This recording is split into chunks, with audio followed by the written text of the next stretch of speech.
Good afternoon, everyone, and thanks for joining us. We will start with a short statement from the Secretary-General and follow that with your questions. Yes, good afternoon. And we have just concluded our meeting of NATO foreign ministers halfway between the summit in The Hague and the next one in Ankara. We face real and lasting dangers. Russia continues its brutal war against Ukraine, increasingly targeting its people and critical infrastructure as winter sets in. Russia is also demonstrating increasingly reckless behavior when it comes to NATO, such as violating our airspace, conducting cyber attacks, and deploying spy ships to map allies' undersea infrastructure. These incidents underscore the need for unwavering vigilance. We must continue to respond with strength, unity, and resolve. A key focus today was defense investment. European allies and Canada are stepping up significantly, a welcome development that demonstrates our shared commitment. But we must do more, and all allies need to pull their weight to ensure that we are prepared and that the responsibility is fairly shared. Ministers discussed the planning underway to chart a credible path towards the commitment made in The Hague, investing 5% of GDP annually in defense. This will ensure we can develop and procure the core capabilities essential for our collective defense, including advanced systems for air defense. We reaffirmed that support to Ukraine counts towards this 5% target as it directly contributes to our own security. Allies shared updates on their national plans, highlighting how increased spending is translating into tangible enhancements, such as bolstering forces on the eastern flank and modernizing equipment. This is not just about numbers, it is about building a stronger, more adaptable alliance capable of deterring any aggression and defending every inch of Allied territory. As we implement these measures, we are also addressing hybrid threats, whether sabotage, cyber attacks or other efforts to destabilize our societies. Turning to Ukraine, we all want the bloodshed to end, and I strongly welcome President Trump's continued efforts to bring about a just and lasting peace. This is vital for resolving this conflict, and we support the United States in leading this effort. And as negotiations proceed, we cannot waver in our commitment to Ukraine. Every single day, Russian missiles and drones cause death and destruction, leaving civilians without heat, light and water as winter approaches. Ukraine's security is closely linked to our own. Our support must continue unabated to help Ukraine defend itself today and deter tomorrow, for their own sake and for ours. During today's NATO-Ukraine Council, Foreign Minister Sibiya briefed us on the latest developments, Ukraine's urgent requirements and progress on the path to a durable peace. EU High Representative Kallas joined us, underscoring the close cooperation between NATO and the EU in bolstering Ukrainians' resilience. Our support is making a real difference on the ground. Through the prioritized Ukraine requirement list, Pearl, funded by allies, we are delivering essential lethal and non-lethal US capabilities, including desperately needed air defense, to help Ukraine hold the front line and protect its people.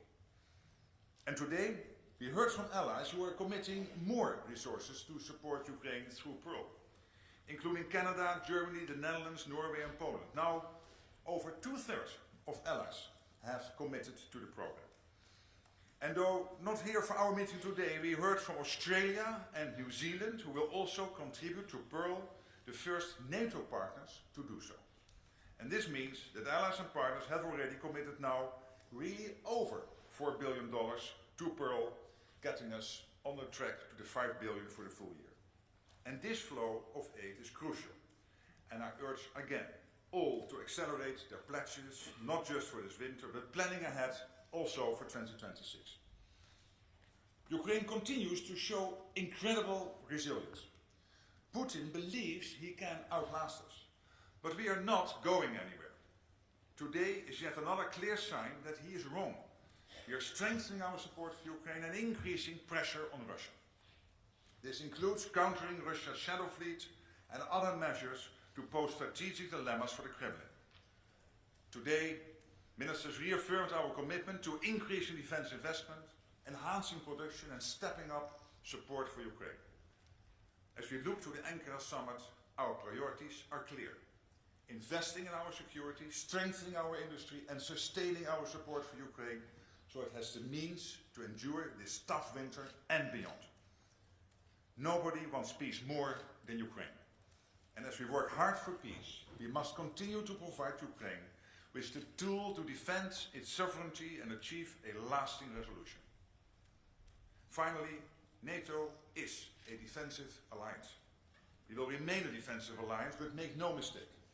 We are ready and willing to do what it takes to protect our 1 billion people and secure our territory. Thank you, and I'm ready, of course, to take your questions. Okay, we'll start in the second row with Reuters. Thank you very much, Lily from Reuters. In the NATO strategic concept, the Allies agreed a few years ago that the Russian Federation is the most significant and direct threat to Allies' security and to peace and stability in the Euro-Atlantic area. Based on your discussions today, do you believe that all allies, including the United States, still share this assessment that Russia is the most significant threat to the alliance? And what role will NATO have in future discussions, if they take place, over the European security architecture? Thank you.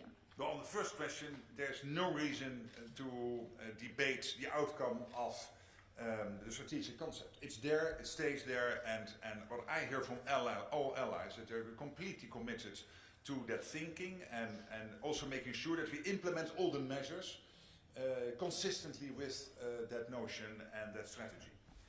To the second question, that has to do, of course, with the peace process. As I said yesterday, when it comes to NATO, if anything about NATO would be discussed as part of the peace process, that will be dealt separately, so no news on that. All right, going here to the third row, Anselm. Hi. Hi. Secretary-General Mattia Bagnoli, ANSA, the National Italian News Agency. The Kremlin essentially said no to the latest US proposal, or at least this is what we read in the press. But I mean, we've been there before. It seems like Groundhog Day. Do you agree that with those that who think that this is basically some sort of a psyop operation from the Kremlin to derail the US sanctions and the EU plan on the frozen assets, so kicking the can down the road? And secondly, the Finnish President Alexander Stubb said in an interview that the conditions for a just peace in Ukraine are unlikely to be met. And do you share that assessment? Well, again, as I said a number of times, there is only one person in the whole world who was able to break the deadlock when it comes to the war in Ukraine, and that is the American President Donald J. Trump, and he did. He started in February to get engaged, and he is engaged up to and including today.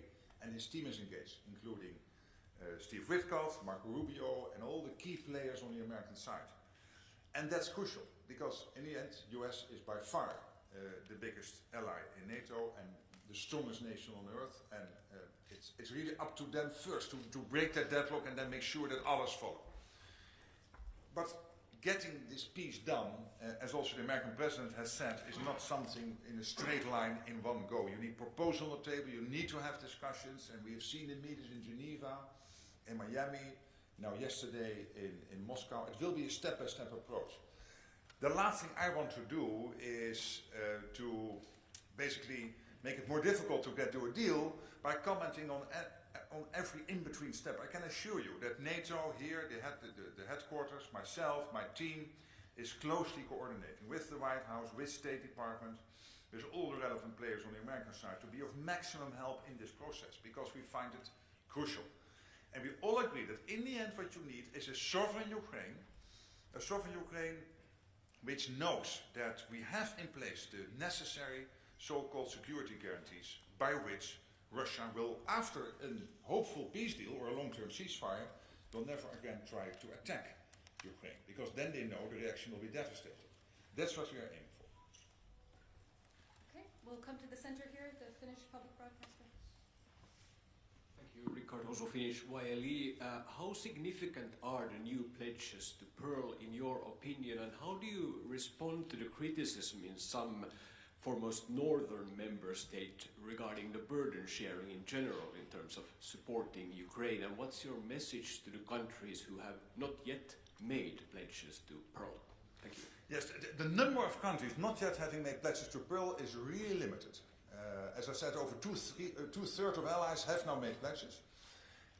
We know that one or two, it's cooking at the moment in the government circles, and we have reason to believe there will be a positive outcome. So it's only a handful of nations now, a little over a handful, not having yet committed to the program. So that's the good news.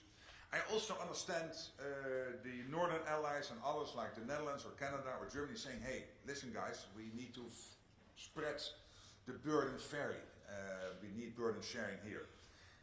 But the fact that also today, I think it is in total 6 countries, maybe even 7, depending on some final decisions in their capital, have committed to the Pearl program, is also testimony that we are getting there. And that the burden sharing is now in a much better place than it was only, let's say, 4 or 6 weeks ago. And the fact that now even New Zealand and Australia, and they are not in NATO, they are close NATO partners through the Indo-Pacific for Cooperation, but they are not in NATO, that they have also now committed to the program is really great news. And it gives us the sustained flow of weapons into Ukraine from essential US stockpiles, and it's also a signal to Vladimir Putin, we are not going anywhere. We are here to stay. We are here to make sure that Ukraine has what it needs going forward. And in itself, that's also putting pressure on the Russians, because they know, losing 20,000 of their soldiers a month now in Ukraine, that we will keep on supporting Ukraine going forward. All right, let's see, Euronews in the 4th row towards the center. Thank you, Shona Murray from Euronews. Can you tell us a little bit about the conversations in the room, or the consensus, whether there was one in relation to the use of immobilised Russian state assets? Obviously, we know there's the announcement from the Commission today. There's some countries there that have assets, like France, the UK, Canada, aside from Belgium, and the US had obviously had plans initially to use them. So tell us a little bit about the conversations and whether you think there should be a reparations loan using them. Thanks. Well, this is clearly something which is primarily, of course, playing out at the level of the European Union, and the European Union in close conjunction with the UK, US and others. So this was, let's say, indirectly today on the table. Because when we look at Ukraine for next year, if the reparations loan / defreezing the assets or making the assets mobilized, whatever the exact phrase is we are using, if that is not happening, then it is absolutely clear that we need to get the money in another way. And I felt the commitment in the room, first, to see how far we can get. But again, that's on the EU side of town. First of all, to get this done. And of course, NATO has no formal position. This is really an issue playing out in the EU, and I have the full confidence in the EU senior leadership, including Antonio Costa and Ursula von der Leyen, to steer that discussion. But there was also a clear understanding that if somehow this is not working out, Ukraine cannot be left alone. Then we have to make sure the money is still there, as we have done, by the way, over the last couple of years, because we have been able to get the money necessary for Ukraine also without the frozen assets. But let's see how far we get, because of course it would make things easier. Okay, coming over here to the 3rd row, 3rd seated. Sir. Thank you very much. Alex Cadier from TVP World. You mentioned hybrid threats. We've seen increasingly brazen attacks attributed to Russia, including the attack on the Polish railways, which put Polish lives at risk. What concrete steps is NATO taking to address, preempt, prevent these escalating attacks from happening again? Well, first of all, let me refer to what Radek Sikorski did, the Polish foreign minister.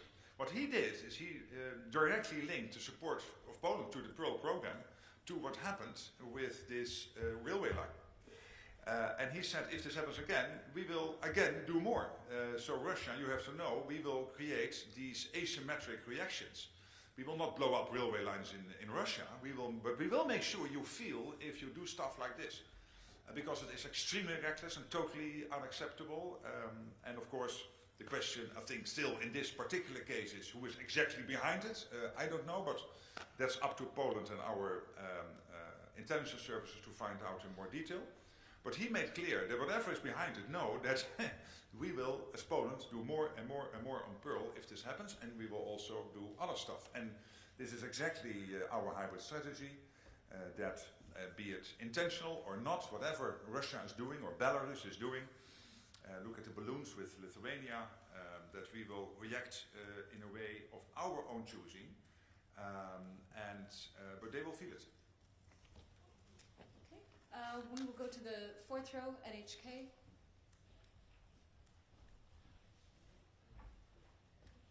Satya from NHK, the public TV station of Japan. Thank you. Hello. Thank you. I'd like to ask about the annual report on China that has been endorsed today by the ministers, I believe. Could you share with us what new concerns were raised by the allies?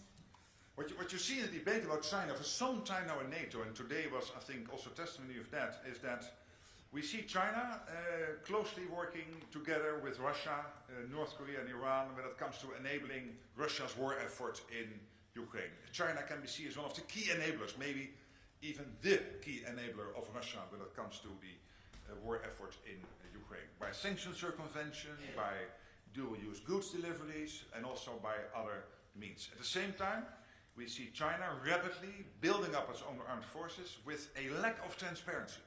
There's a total lack of transparency, and what we do know is that even with the lack of transparency is that they will get to 1,000 nuclear warheads by the end of the decade, that they have now more Navy ships sailing than the United States. They have, of course, a big shipbuilding industry. They have anyway a largely huge developed defense industrial base. We have some of the biggest defense industrial companies in the world now are from China. 5 to 10 years ago you would find none. Now you find a couple in the top 10.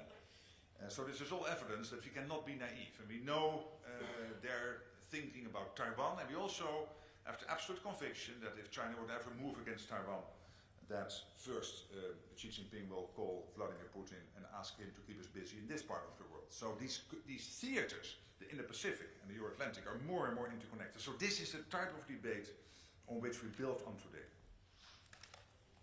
All right, let's come here to the second row. We'll have first Moldova. Thanks. Good afternoon, Yulia Servan, Journal TV, Republic of Moldova. Mr. Secretary-General, the airspace of the Republic of Moldova was repeatedly violated by Russian drones, and the risk is very high right now for the citizens. Are there any concrete measures that allies can take in order to protect our airspace? And the second question would be, recently Kaja Kallas stated that the withdrawal of the Russian troops from the Transnistrian region should be part of the discussion in the negotiations of peace. I wonder whether you share this opinion. Do you think this could be a threat for Ukraine in the future? And yeah, what do you think about this? Thanks. Yes, on the second question, that has again to do with the peace process which the US is currently leading, and as I said, we are closely coordinating with the United States and of course also with other NATO allies to make sure we are aligned to the maximum extent when it comes to the peace process, all very much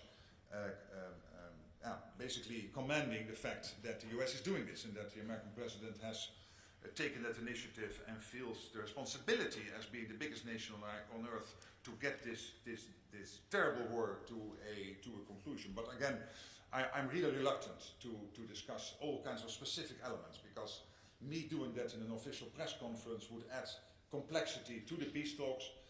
So you have to accept that I'm speaking a little bit blurred on this and not as open as I would like to do. On the first issue, when it comes to airspace violations in Moldova, I can assure you that NATO and Moldova, and also countries like Romania, who is of course very close to Moldova, are closely coordinating with Moldova on this situation. Of course, we're trying to be maximum helpful and also clearly signaling to the Russians that this is reckless and unacceptable. Okay, and just next to her in the second row, Anadolu. Hello, Turkish News Agency Anadolu, Melike Pala. While peace talks too and war in Ukraine going on, we are also seeing that countries strengthen their military policies, such as extending service duration, considering mandatory conscription for all men, and also increasingly including women in mobilization plans. Some European countries have already revised actually their laws to include women in conscription or pre-mobilization training, and others are signaling similar intention. So I wonder, how do you see this trend? Does it reflect preparation to secure long-term peace in Europe, or a response to potential future conflicts? Thank you. Well, when it comes to making sure that our militaries are to the max prepared for the situation at hand, and we know at the moment that Russia is spending about 40% of its state budget on defense, about $200 billion a year, and their purchasing power with the $200 billion is higher than we in Europe because of a different construction of our economies. They spend about 10% of their GDP now on defense. So given that fact and the rapid build-up of the Russian armed forces means that we have to react, and that is the 5% defense pledge, including 3.5% spent on core defense, and that has to do, of course, with men and women in uniform, but also with making sure that the defense industrial base can deliver the output necessary, like your defense industrial base in Turkey. There are over 3,000 companies, part of that defense industrial base, delivers the output to make sure that we can deter and defend. But then it is up to each nation to decide how do we get enough men and women in uniform. So you will have some nations with conscription, you will have some nations with models which are discussing conscription or make it more voluntary, like for example the recent decisions in Germany. Germany, I understand, there is a constraint by the constitution to also make that offer to the women, young women in Germany. We see in Norway that in the meantime now 1 in 3 men and women in uniform in Norway are women. So this is rapidly building up. But in the end, it's up to each nation. What we will look at consistently is our nations delivering what they promised to do when it comes to interoperability, command and control, and when it comes to your specific question, the capability targets, including the size of the armed forces and the industrial output. And of course the money spent on that. But then those specific decisions are up to each country. Okay, we have time for a few more. We'll go to the fourth row on the aisle. Union, Ukraine, Dmitro Klitschko. Let's imagine the negotiations break down, both sides continue fighting, and USA stops supplying weapons to Ukraine even for money. Do you have a plan B for this? Thank you. Well, I do not. No, I don't think that plan B we have to think about. Because the US is very consistent in support for Ukraine, like all NATO allies are very consistent. Of course, what the US told us is we want to supply Ukraine with the necessary weapons, both lethal and non-lethal, but we expect Europeans and Canadians to step up when it comes to the paying for it, and that's this Pearl program, where the US is delivering the necessary weapons, including the air defense systems and the PAC-3 missiles for the Patriot systems, but also for the other air defense systems, and all the other stuff and all the military gear you need to stay as strong as possible in the fight, paid for by European and Canadian allies. That is the big program which started in July, and at the moment already 4 billion, and I think by the end of the year 5 billion of that supply will have been delivered to Ukraine, critical material. But I have no reason to think that we have to prepare for those eventualities. Okay, third row in the center here.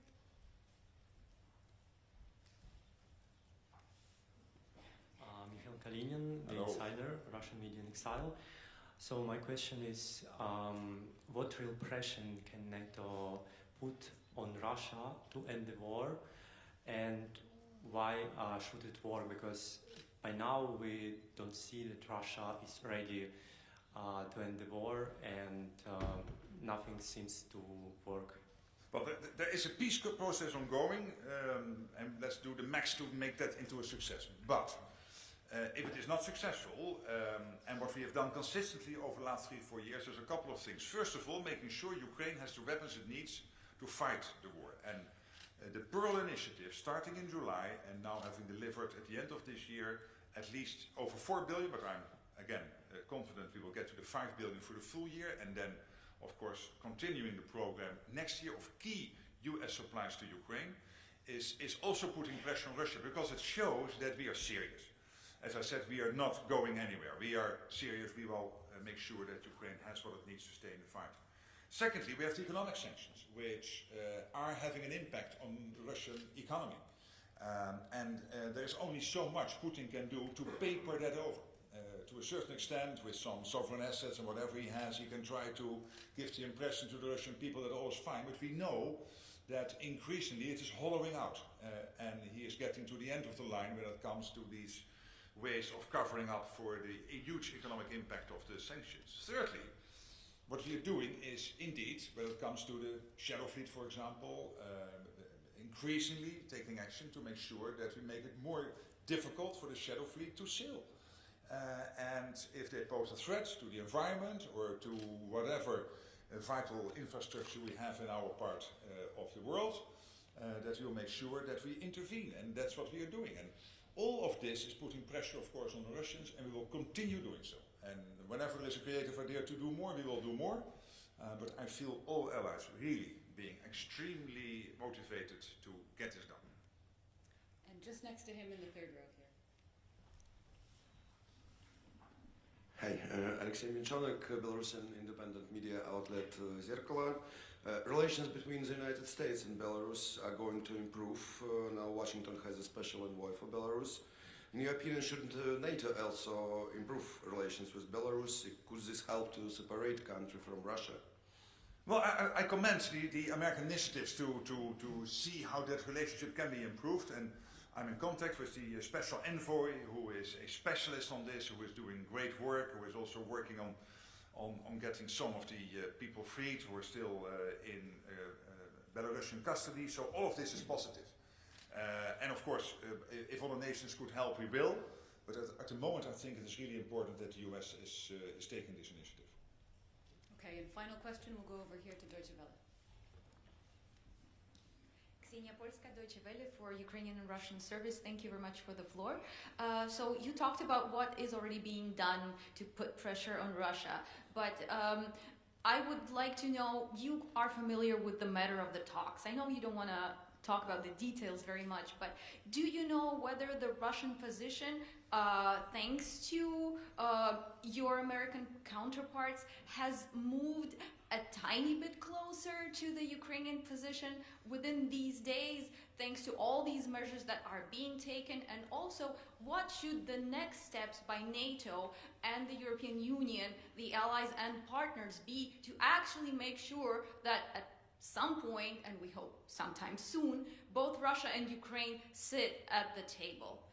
To your first question, I survived 14 years of Dutch media, and they're really tough. So I recognize the sort of question you ask, and I really respect it. But I will not get into it, because it still would get me into commenting on a process which I think benefits from me not commenting on it. So I will not do that. When it comes to the second question, we have to continue the pressure on Russia. Because we do not know whether the peace process will eventually lead to a successful outcome. If so, we all pray for it. That would be fantastic, in a way where Ukraine is going forward as a sovereign nation, where Ukraine will be able to defend itself by its own armed forces, by credible security guarantees, so that other than what happened after the Minsk agreement, Russia will not try again post such a potential peace agreement. And that means continuing the flow of weapons, continuing the economic pressure, and therefore changing the calculus of President Putin for him to understand that there is no way out, that eventually he will have to compromise, be it now, hopefully, and if not, in the near future. Thank you. Thank you all so much, and have a good afternoon. Have a great afternoon. Thank you.